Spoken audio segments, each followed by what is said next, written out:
Hi, I'm Alex Sudras, and thanks for joining us for Boldmethod IFR Live. This is part 2 of our holding pattern series. We started out on our last set by looking at holding pattern entries, and tonight we're going to talk about wind correction and timing, how to get the perfect timed holding pattern in essentially any airplane. If you missed the last presentation on entries, don't worry about it. You won't need to know any of that for tonight's presentation, but we do have a link. If you look on YouTube, you can find it, and there's a link at boldmethod.com/live to all of our past live broadcasts. I highly recommend that you jump in and take a look at that.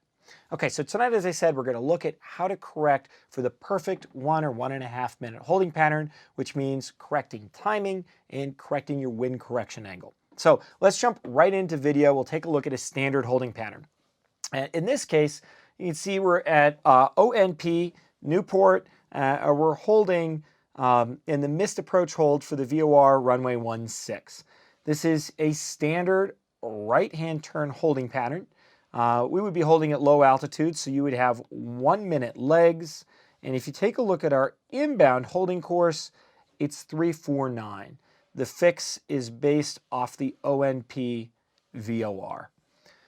You'll see this 169. I always tell people that's not your outbound course, and you're going to see why. Holding patterns don't have an outbound course, but that is the no wind outbound heading. Okay, so let's take a look. We've just completed our entry. We're established inbound to the fix to cross it essentially for the first time along that inbound course, and we're going to fly a complete holding pattern. So what happens? As we cross the flip or fix and see the flag flip, we're going to start our turn. So we saw the flag flip to from. We're going to start our turn around a right-hand standard rate turn to our outbound leg. We're going to start our timing when the aircraft is abeam the fix. And we're going to notice that because the from flag will flip to a 2. So we're watching for that to start our time. And we're timing this leg because we're going to use the length of this outbound leg to give us exactly a 1 minute inbound leg. And in a no-wind world, you could simply say 1 minute equals 1 minute. And that's exactly what we're going to do. So as we go, you're going to see the flag flipped. You notice our time is started, manually starting a timer. Or if you're using a GPS, oftentimes it will start time for you. We have a 2 indication on our HSI. And we're going to fly for 1 minute on that no wind outbound heading of 169, the opposite of 349. And at the end of 1 minute, we're going to start a standard rate turn back around to the right to re-intercept the inbound course. Once we intercept and roll wings level on the inbound course, we'll start our time again and verify that our inbound leg is 1 minute. There we are, wings level. Our timer started. And we're waiting to cross that fix. We're waiting for the 2 from flip over here. There's a flip. Okay, and it was exactly at 1 minute. That is a 1 minute holding pattern. And holding patterns never ever look like that. If you talk to an air traffic controller who isn't a pilot, who isn't instrument rated, they'll say that when airplanes are holding, they're just kind of moving around by a fix. They're kind of over in an area. And of course, as pilots, we're a lot more disciplined as that. We always think of a holding pattern as an oval pattern, but I've never seen a day where I had no wind. Maybe there's been 1 or 2 where I had no wind at altitude. I'm always correcting for wind. And that's why holding patterns are a little more difficult. If you're using the GPS or flying a no wind holding pattern, honestly, holding is cake. There's really nothing you need to do. But if you're manually holding, if you're manually computing your outbound headings, you're manually correcting for your inbound time, and you're doing that with some wind correction, it takes a couple turns around a holding pattern to actually get things right. Okay, let's take a look and see what happens if we didn't do anything. We're going to add some wind, and we're just going to fly our standard opposite outbound heading for a minute, and then turn inbound and see what would happen. So here we are. Our wind is shown in the bottom right corner of our HSI. It's out of 280 at 20. So, basically a crosswind coming from here. Okay, and I'll leave that drawn up there so you can, well, no, I guess I won't. I'll try it again so you can see it. So basically 280 at 20, coming like that. And we're not going to correct for wind here. We're going to fly outbound for a minute, and we're going to fly that opposite of our inbound course, which is 169. So as we do that,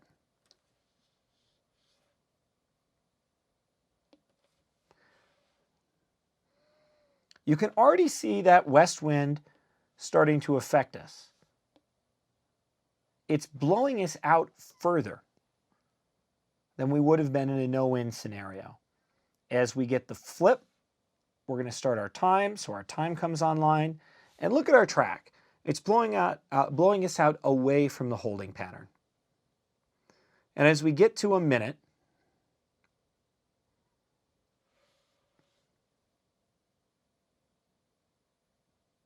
we're going to start our standard rate turn back inbound.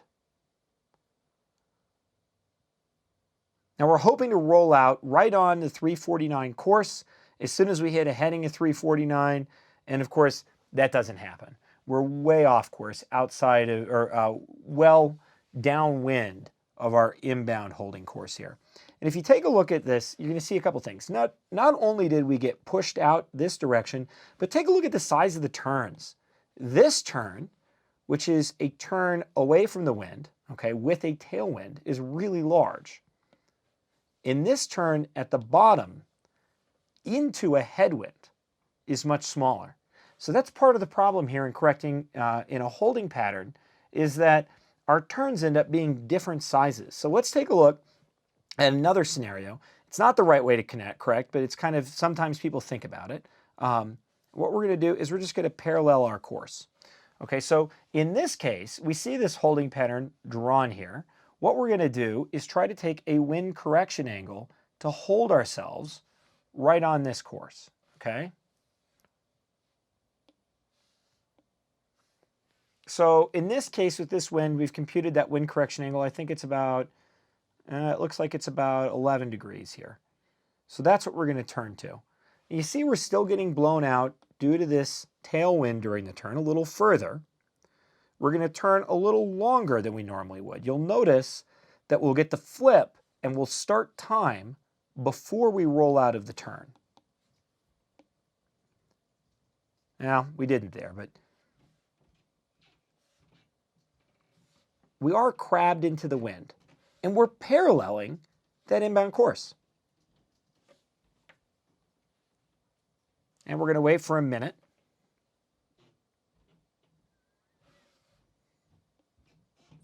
And as we turn into the wind,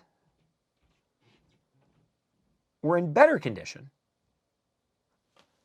but we're still downwind of our inbound course. Even though we held that perfectly parallel track, that wind gave us a really large tailwind turn and a much smaller headwind turn. And so that's a problem. Now, if you think about it, there's an easy way to fix this. And essentially, if you're to draw a line connecting those two and swing this pattern so that it was right in line with the inbound course, that would be the perfect holding pattern. So let's take a look at that.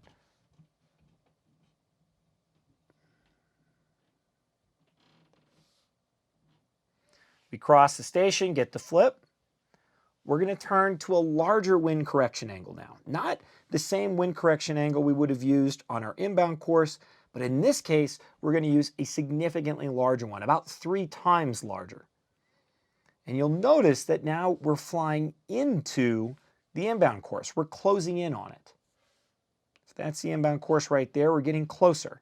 And so when we make that small headwind turn, you'll find that we roll out right on the inbound course.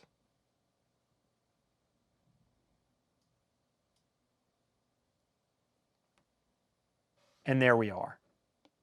And if you look at this, we'll continue to let it fly as I explain it, but to me, this looks like a bike chain.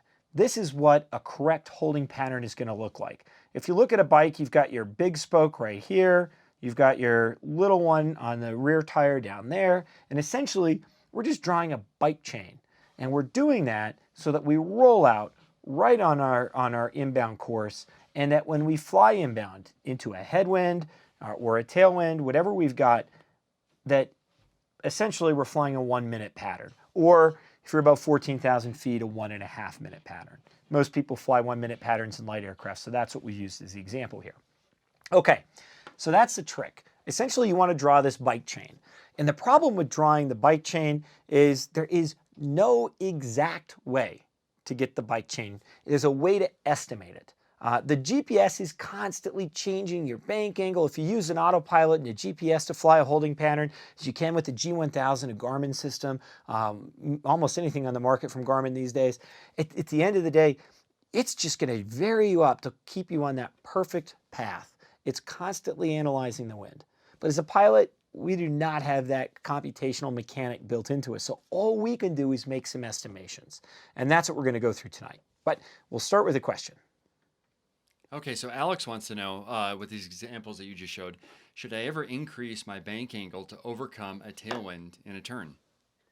Okay, so in a holding pattern and in IFR flight, all turns are always done at essentially one of two angles.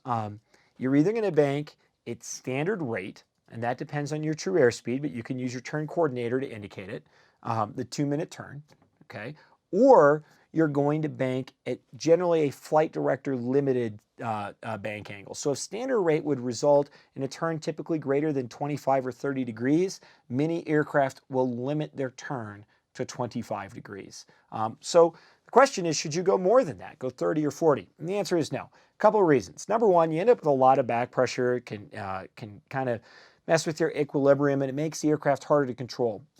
If you're holding in clear air, probably no issue. But if you're holding in turbulence, in clouds, in IMC at night, it's an easy way to start to lose aircraft control. So essentially, in a slower aircraft, you're always going to limit yourself to standard rate. Even in the Cirrus, the flight director typically limits us to 25 degrees, which is slower than standard rate, but that's what it's going to use. That's what you're going to use for your holding turn rate. Okay, we got another question.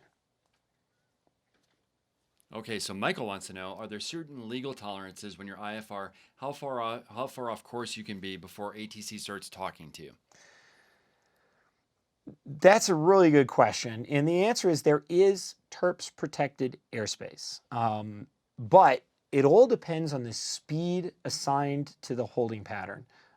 If you think about it, it's 200 below 6,000 is your maximum holding indicated speed. Above 6,000 is 230, and then above 14,265. But essentially, ATC has an idea of where you should be. The controller doesn't have a very accurate depiction of what the holding pattern limits are. Again, as pilots, we're always thinking about protected airspace and specific limits. That's how we like to work. But air traffic control, they're looking at the scope, and really it's just a sea of black and maybe some airways that they've drawn on or some other things. But other than that, they don't really see those holding pattern limits. That being said, if it looks like you're getting really far away from the fix, much further than ATC would expect you, they'll typically ask you. And this is something I always tell people, ATC doesn't usually come on right away with, hey, you're 100 feet off.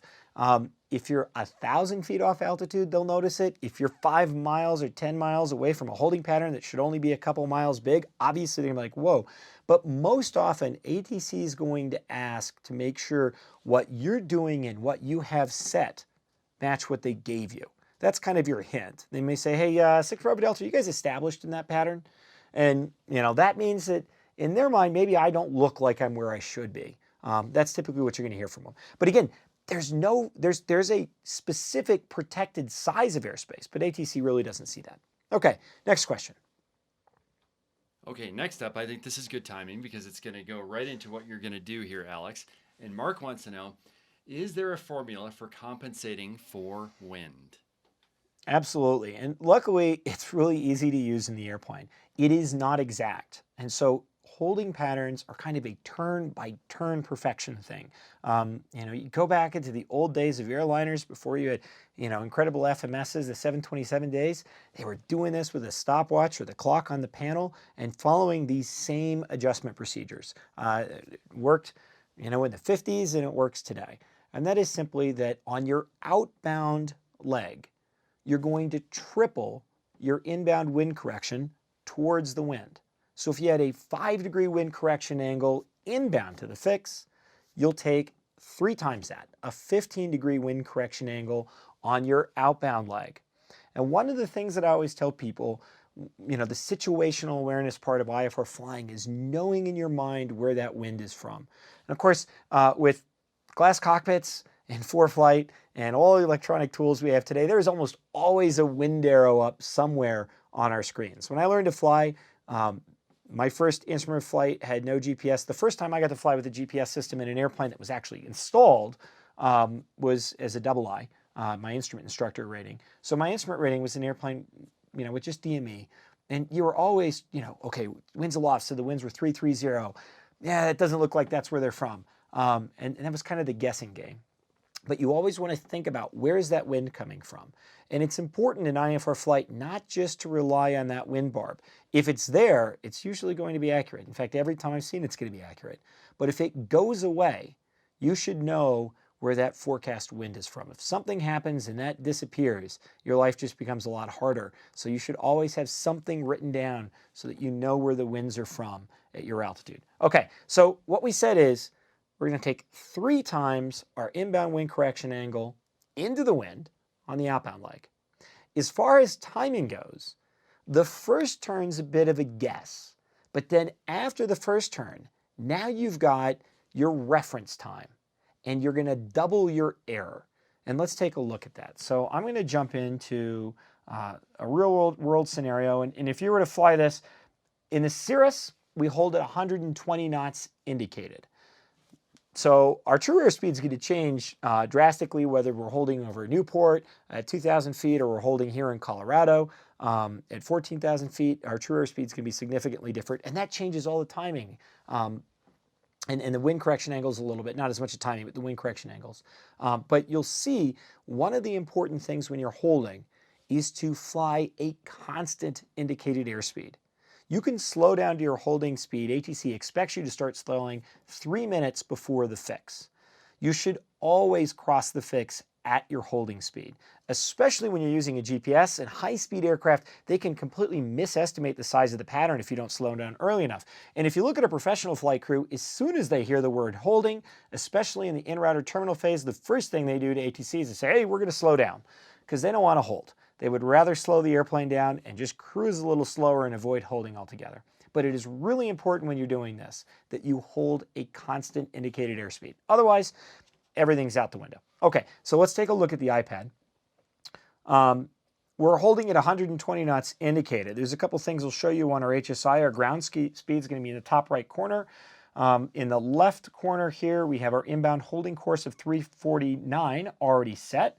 And in the bottom right corner, we have our wind arrow. The wind's 290 at 20 knots. So if we were to look at the chart, it'd be coming, that's a little bit too much, but something kind of like that. And fairly strong. 20 knots, we're going 120. So it'll definitely affect our holding pattern. And what we're going to do is look at our current wind correction angle, which you can see right here. We're 344. That's our heading. If you look at that heading, 344. And our inbound course is 349. So we have a 5-degree wind correction angle into the wind. So we take that. We're going to start with a 15-degree wind correction angle. The winds are really kind of a crosswind here, not a headwind or a tailwind. So we'll start, I think, with a standard 1-minute outbound leg and see what that leads us to on the inbound leg. So as we cross the fix, we get the flip.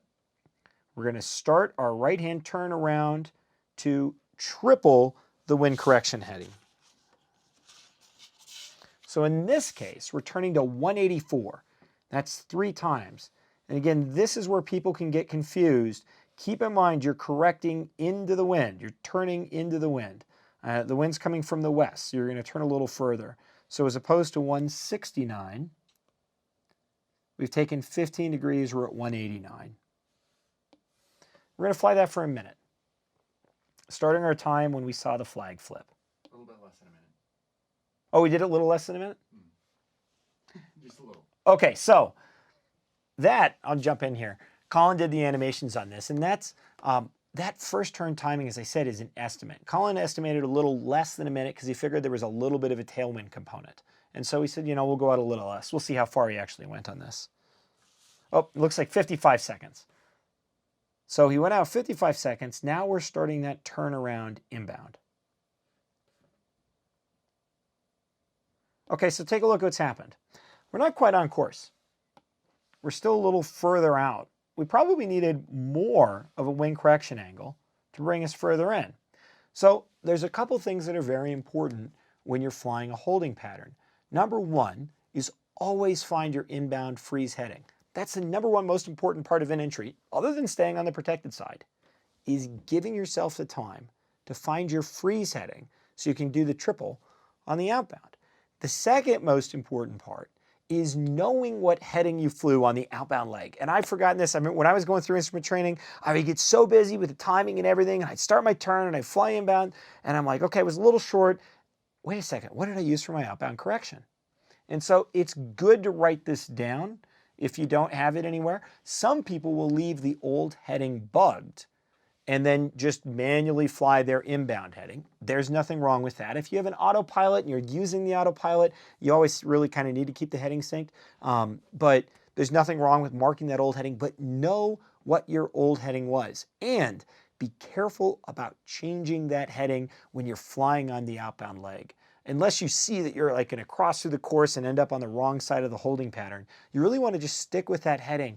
That way you have a reference. If you start changing it in the middle of your outbound leg, everything gets screwed up. So it's really important to find the freeze heading, and it's really important to remember what heading you flew. So we knew we flew a heading of 184, and that didn't cut it. So we're going to have to add a little bit. Let's take a look at our timing.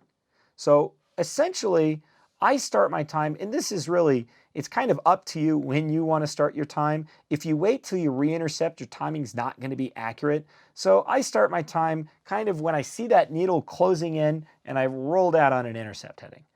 This is very much a judgment call. There is no specific procedure. You won't find anything specific in the FAA guides. Every instructor, every instrument pilot has their own kind of preference. But for me, if I don't roll out on the needle, I'm going to start my time essentially when I roll out on the heading and the needle is coming in. And I'll know it's not the most accurate inbound time. So that's the way I'll do it there. Okay, so go back to the iPad and we're going to intercept it. I've got my time rolling. Now I'm back on my freeze heading. I'm also reconfirming, was it really 5? Yep, looks like it was 5 degrees. So triple didn't cut it. And as I cross, you'll see that we're just a little bit long. We're about 1 minute and 5 seconds long. Okay, so we need more wing correction, and we were 5 seconds long. So now we're going to talk about our timing error. If we're 5 seconds long, the rule is double your timing error. So 5 seconds long, double that, that's 10 seconds. Take that off the amount you flew outbound on the last leg. So Colin flew outbound for 55 seconds. We ended up 5 seconds long. We double that 5, that gets us 10. We subtract that from what we flew, 55 minus 10. Our new outbound leg is going to be 45 seconds. If you're flying holding patterns manually, it's really good to be able to write down what you did. Outbound leg, 45 seconds, this heading, inbound leg, minute and 5, short. And then on your next pattern, write that down. With ForeFlight and the scratch pad, it's cake, or pencil and paper. And the advantage there is you never have to try to remember, because if it's bouncy, if ATC is asking you questions, you're managing fuel and decision making, it's really easy to forget what you did, and then you have no basis to correct. Okay, so let's jump back to that holding pattern.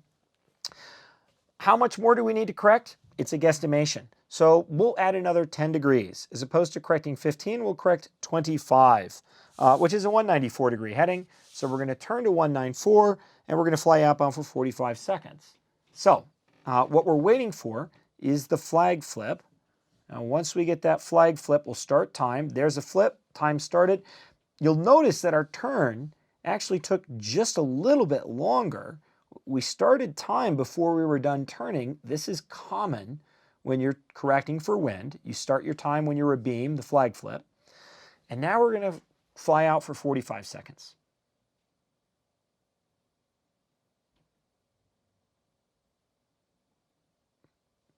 Could use some sound effects like Jeopardy here, I think. Okay, 45 seconds, we're going to start our inbound turn.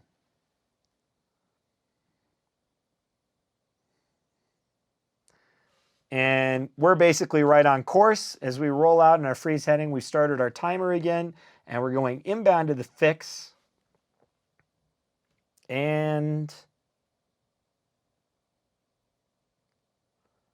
we cross essentially at 1 minute.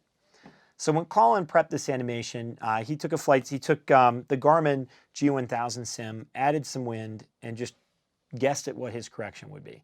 You know, he did an entry, figured out his freeze heading, multiplied it by 3, took a guesstimate on the time, and then just kind of ballparked, okay, we'll give it another 10 and use that double the timing rule. And it worked out perfectly. And if you were to get into the Cirrus and fly this at this day with this true airspeed and that wind, that holding pattern would have worked out dead. So what you can see is it takes 2 turns to really nail a pattern, sometimes even one more. And keep in mind, winds can change in the middle of a pattern. So once you've got it set, if you're holding for a while, things will start to change sometimes and you'll have to readjust. But it's an iterative process. And you don't ever want to forget what you did on the last leg. You don't want to forget how long you flew outbound for or what heading you used. Otherwise, you're kind of always stuck. So you want to write that down. Okay, we got a question. Okay, so Art's got a question that's going to very nicely lead us into our next animation. He wants to know, how do you hold with he says a GNS 530 WASP, but this really could be any GPS, at a defined waypoint using the OBS suspend function? Okay. Did you animate the next one with OBS suspend? Wow, you're forward thinking there. Yeah. I love that. It doesn't actually say OBS suspend, but it's essentially an OBS same suspend thing. function. Okay, so that's a really good question. And it's something we've done. So first of all, everybody, I mean, in the real holding world, on many G1000s and panel mount GPSs, you can now program holding patterns. On the older ones, the 530s, 430s, that's not always an option. But this is important even if you've got a G1000 NXI, because sometimes you don't have time to program that holding pattern in. I give you a really good example. If we go missed approach to an alternate missed approach fix on alternate missed approach instructions, which can happen somewhere where they've got a lot of traffic and the weather is really low and the chances of going missed are high. Coast of Oregon is a great example. You get an alternate missed approach. That's no longer in the flight plan. And while I may use the GPS to navigate to the VOR, it's a lot easier and I don't have to deal with all the VOR errors. I'm not going to have that perfect holding pattern drawn in. And oftentimes, if I'm cleaning up the airplane and closing on the holding fix quickly, I don't have the time to program the pattern in either. So I'm going to enter it and fly it manually. So for this next one, that's what we'll see. And let's jump into that. Okay, so what you can see is we're magenta needles. That's an indication that we're holding. The one thing that isn't listed here is something you want to put your airplane into, which is OBS. Typically, if you look at a GPS, whether it's a G1000 or a 530, you'll have an OBS/suspend button. What OBS does is it suspends the flight plan. It stops the flight plan from sequencing, and it stays on one point. Okay, so when you toggle that to say suspend, it's just going to pause the flight plan and stay there. When you toggle it to say OBS, it stays on that point, but now it lets you use an Omni bearing selector, an OBS. Okay, and that's a term that you don't think about very often, but if you're using a traditional VOR, that knob that you spin is called the Omni bearing selector, or the OBS. So that's where the term comes from. If you've grown up in a GPS airplane, you never really use the VOR very much, and you're wondering where OBS comes from, it's an Omni bearing selector. Selects a VOR radial. And at that point in time, so when I get a holding clearance and I'm going to the fix and I'm on a track to the fix, I'm typically going to toggle the G1000 or the Garmin 530 or whatever it is into OBS mode as soon as I'm cleared for holding and direct to that fix, because my track shouldn't change. So I'm going to switch into OBS mode right away. And then at that point in time, I'm going to keep it in that mode until I cross the fix. As I cross the fix for my entry, I'm going to select my inbound holding course. And that's what we're going to jump into here. So if you look at the inbound holding course at EMIRE, that's the outer markers where we're holding from, the inbound holding course is 046. That's what I'm going to select in the GPS. Now, some of you may ask, okay, wait a second, what happens if the VOR's declination doesn't match magnetic variation? Declination is essentially the variation that the VOR was programmed to. Magnetic variation is changing all the time. The databases are updated constantly. It changes every day. And your avionics may have a yearly update or less or more, but your GPS, its magnetic variation oftentimes does not match the VOR's programmed variation called declination. And it may not match the localizer course. It might be a little bit off. So, do you still fly the published radial or the published course? And the answer is yes. The FAA knows that those two aren't going to be different. But what they've decided is the deviation between those two isn't big enough. And we'll get into this a little bit more in detail down the road. But when it comes to using GPS for traditional nav-aid-based navigation, the FAA's got an advisory circular that says exactly what you can use it for and what you can't use it for. And the reason they do that is because they know the GPS course is based off lat long on the ground, not based off the magnetic stuff that's necessarily programmed into those ground nav aids. So it's not always going to be the same, and neither is the sensitivity. To keep it short, you can use the GPS appropriately certified for IFR operations. So an IFR certified mounted installed GPS. You can use it for navigating to or from a VOR, an NDB, and measuring your distance from a VOR and an NDB, and holding at a fix. So even if it's a fix on a localizer course, if you're holding at a named fix, you can use your GPS for it. You can't use your GPS to navigate a localizer course. So once you intercept and start flying a loc inbound or outbound, not for holding, just for tracking the loc, now you got to go over to what we call green needles, traditional VHF navigation. And we'll get into detail on that later. This is something that confuses everybody. But essentially, you can use the GPS to hold here, even though the GPS's ground track is going to be a little bit different than the VHF navigation ground track. Okay, so let's take a look at the scenario. We'll look at the wind. It's out at 285 at 23. So, again, kind of west, strong at 23. We have a left-hand holding pattern here. Okay, 046, our outbound heading in a no-wind scenario would be 226. And you can see we're going to have a tailwind blowing us into the fix. So we're definitely going to need some timing correction on this one. And so when Colin flew this, he put a guesstimation together. First of all, if you take a look at our freeze heading, it's about 8 degrees off. Essentially, we've got a 8 degrees freeze heading. And so we're going to use a 24 degree correction on our outbound leg. We know that we've got a tailwind. Again, the wind's out at 280. So we know that we're going to have to go outbound further here on our outbound leg. So as opposed to 1 minute, Colin decided to do 1 minute and 10 seconds. That's his guesstimate. So we're going to fly a 24 degree wind correction angle and a 1 minute and 10 second outbound leg. And remember, we're correcting for the wind. So we should see our path move towards the wind. We're correcting to the right in this case on our outbound leg. So, just like on a VOR, in OBS mode, you're going to get a to from flip. You got the magenta line there, and that's when we start our turn to the outbound leg. We're waiting for the flip back to 2 to start our time.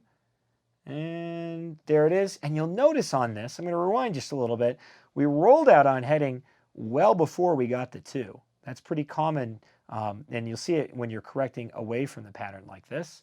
And right there's a flip, and we're going to go outbound for 1 minute and 10 seconds. You can see we're drawing that bicycle chain.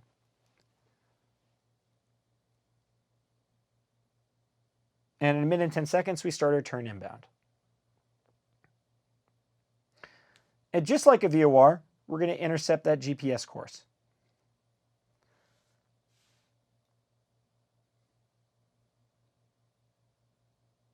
Okay, you can see what's going to happen here. We end up flying through it.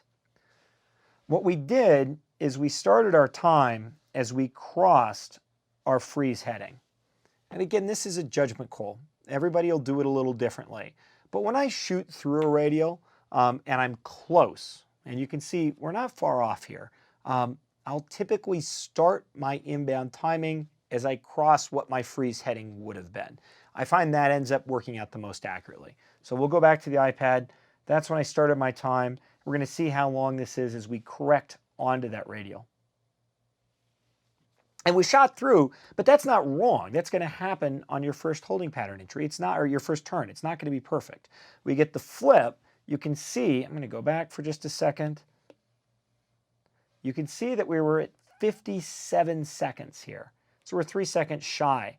And the turn ended up being a little bit too long.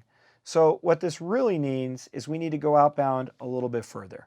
We want to take a little bit more wind correction angle. Colin likes adding 10. So if we keep going forward here, you see the summary slide. So we need more wind correction angle, and we were 3 seconds short. So if we're 3 seconds short, 3 times 2, remember we're going to double our timing error, equals 6. So we're going to add 6. We had flown 1 minute and 10 seconds plus 0.6. Minute and 16 seconds is what we're looking for. And more wind correction. There is no rule to help you figure out how much more is. 10 degrees when you're fairly close. If you're taking long intercepts, maybe 20. Holding in a 50-knot crosswind, even in a 120-knot airplane, can take some pretty big wind correction angles. So in this case, Colin decided to add on 10. So we were doing a 24-degree wind correction angle. Then we'll add another 10 to that. It's a 34-degree wind correction angle. So let's go back to that chart. Okay, so I'm going to rewind it just a second. Okay, so 34 degrees this time towards the wind is going to give us a heading of 260. And we're going to fly for 1 minute and 16 seconds.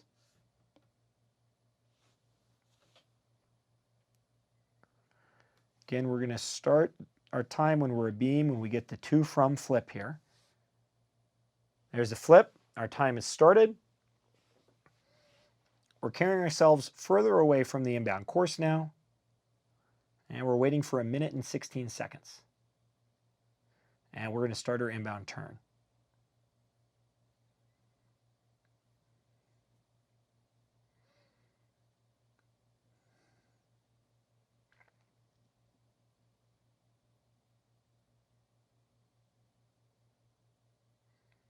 And basically right about where we wanted to be.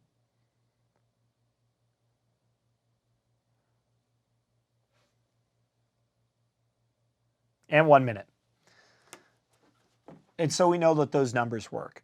And again, Colin figured this one out by, again, just guesstimating the wind. An expert piloting technique. An expert piloting technique. And estimating the wind, again, more important. And then just making some basic corrections.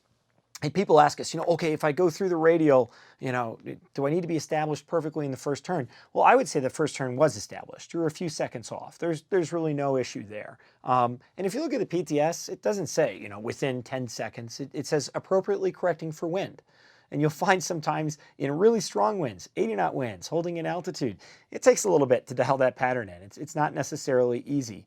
And so, that first turn's not going to be perfect. You're going to need to either hold intercept heading or you'll shoot through the radial. It's all kind of judgment. And the last thing I want to close up, we got a question coming, but the last thing I want to say about this is OBS mode holding. Essentially is just like VOR holding, except you get a more definite to-from flag flip, and you don't have to chase the needle as you get over the station because the GPS keeps the same sensitivity. And if I'm doing random holding, if I'm assigned holding somewhere and I'm not using my GPS to navigate it, I'm hand flying the pattern, I'll always use OBS mode. It makes it 10,000 times easier to fly. I'll switch over to magenta needles, drop it in OBS mode, and hold. The only thing to remember is when you're cleared away from the holding fix, tap the OBS mode again to get yourself out of OBS mode and get yourself going to the next fix. And you may have to go back into the flight plan and hit direct depending on your system as well. Okay, we got another question. Okay, this comes from Sergio, and this might be good to start with a no-win scenario, kind of like our first animation that we had. So his question is, when do you stop your turn outbound and go wings level? Do you turn for an exact minute on a standard rate turn, or do you stop when the flag flips? Okay, so good question. You stop your turn on the outbound once you've gotten to the heading that you want to fly. So let's just take a look at all of these again from the start. We'll look at the no wind, as Colin said.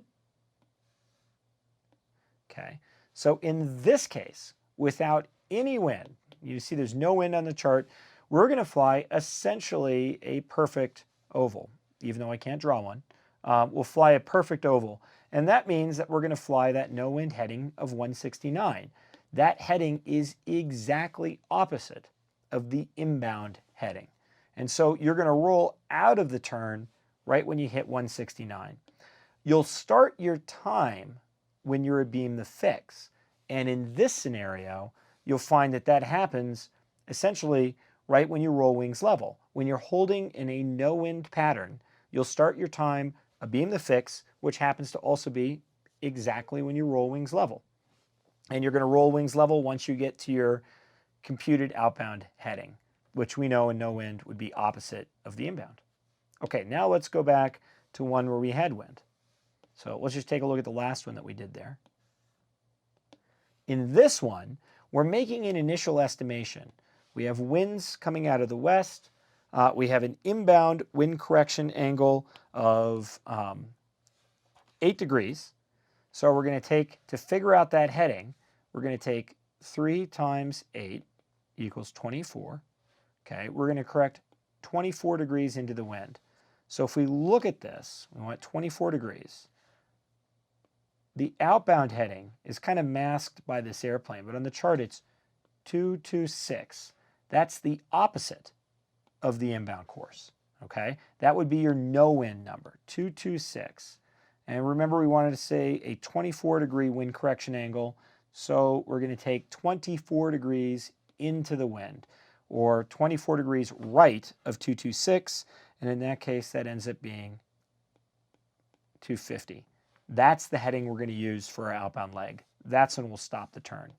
So as we go through here, we're waiting for our flip. There's the flip.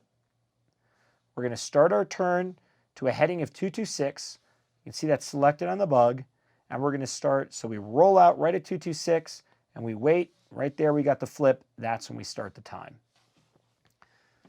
Those two are basically perfectly opposite from each other. Or not opposite, I'll say they're not connected. That's what I meant to say there. When you roll wings level is when you get to your planned outbound heading. And when you start the time is when you're abeam the course. And with the VOR or using OBS mode, it's going to be a flag flip. If you're using a NDB, you'll look to see that it is essentially you're abeam by using your RMI. Okay, next question. Okay, so John's got a good question with all of this. He says, can I practice these wind corrections using X-Plane, or really any flight simulator for that matter? Absolutely. In fact, if I haven't been holding for a while, and that happens, or I've always been holding in light winds, I use the G1000 simulator because that's what I've got sitting on my laptop. It's old, but it works. And you know, the beautiful thing about any flight simulator, whether it's simply a plan view system like a G1000 or X-Plane where you're actually, you know, flying the airplane, you're controlling altitude, is that they are physically accurate. So what I always tell people is figure out what your holding speed is and then do all of that practice right at your holding speed. So, you know, for us in the Cirrus, it's 120 knots. I know a lot of Cessnas hold at 90 or 100, you know, and then practice each time right at that indicated airspeed. And also typically practice at altitudes close to where you would be flying. So for example, if you're flying around Grand Forks, North Dakota, where it's 845 feet elevation, typically in a normally aspirated airplane, I'm never above 6,000 feet. So, you know, hold between 2,000 and 6,000 feet. Colorado, we're holding at 18,000 feet quite often, or 17, 16, much faster true airspeed. And so those corrections are going to be different. But as you're just learning, or you know, if you're trying to get yourself into it, I always say kind of make it real world. Hold in the patterns that you would actually be flying at that point in time. Fly your standard holding speed, and then just set up the winds. And one of the things that you can do to make it easy on X-Plane, especially to try to get proficient at estimating wind correction angles, is throw the autopilot on. Because, you know, airspeed changes and heading wanders and stuff like that, that's all going to affect the accuracy. And that's one of the hard things. When you're learning to hold and learning to fly on instruments, sometimes it's just hard to do everything and keep the airplane perfectly steady. So as you're just trying to figure out how to calculate the holding, make it easy for yourself. Throw on the autopilot so it's holding altitude in your desired heading, and then just work those corrections. And then do things like get rid of the wind barb and just imagine where the wind's coming from and try to use the heading indicator to, okay, I would correct this way or that way. Because that's where I see people struggle, is typically if they can't see where the winds are coming from, they start correcting the wrong direction because it's hard to visualize. But, do that with X-Plane. It's a great way to practice. And then once you get proficient with your airplane, you'll find you get into the, with your airplane speeds and the wind, you'll find you get out there into the real world and you're really close on every pattern. Okay, that's all we've got for tonight. But we do want to know your comments. And I think there's a link in the description below. Otherwise, you can always email them to us at info or support@boldmethod.com. Let us know what you thought about this live show, and let us know what you want to hear for your next IFR show, which will be in 2 weeks from now. We don't have a topic set on that yet. So if you have something you want us to cover, please let us know. Thanks for joining us tonight. I hope you really enjoyed it, and I hope to see you in another 2 weeks. Thanks.